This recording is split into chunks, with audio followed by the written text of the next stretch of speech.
Vicki Lorenzo, Senate Dems advancing their own proposal dubbed the Fair Share Contribution Plan. They say this will help fight cuts from both the Trump and Newsom administrations, and they hope Newsom will get on board.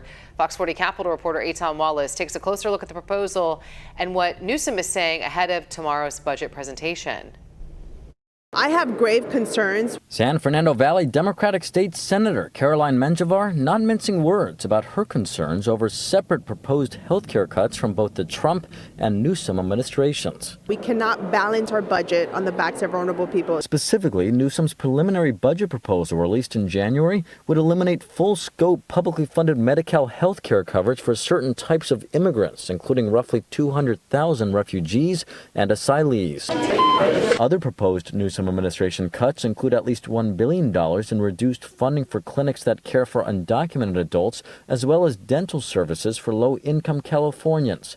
Menjivar says those proposed state cuts would come on top of an estimated $9 billion in Trump-backed federal health care cuts expected to impact California under H.R. 1, the federal law President Trump has dubbed the, quote, big, beautiful bill. We cannot further cut or erode health care for people. We need to do something. That's why she says she and Senate Democrats, led by Senate President pro tempore Monique Limon of Santa Barbara, have unveiled what they call the Fair Share Contribution Plan to reverse at least some of the cuts.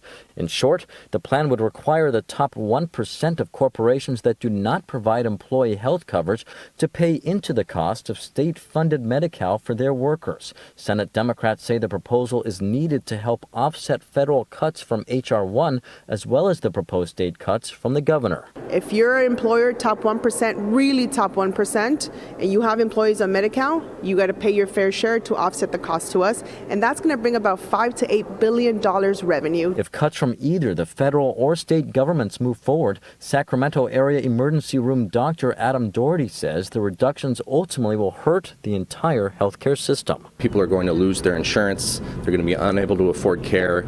Hospitals are going to close. Clinics are going to close. President Trump has defended his H.R. 1 law as fighting what he describes waste, fraud, and abuse.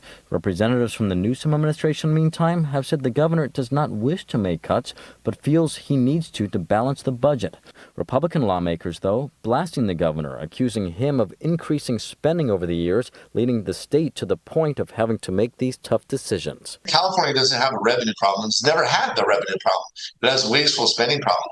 Now the question, will Newsom change course or move forward with the cuts when he presents his updated budget Thursday? For your updated and final budget presentation. I asked the governor last week how the state's fiscal situation is ahead of his presentation. Good, optimistic. As I said, we would be. Hoping that he has an open mind on this and ensuring that he goes out in his last term as bringing more revenues to California and balancing our budget and making sure our most vulnerable are protected. And the governor's budget presentation will take place Thursday morning. Reporting at the state capitol, covering local news that matters, Eitan Wallace, Fox 40 News.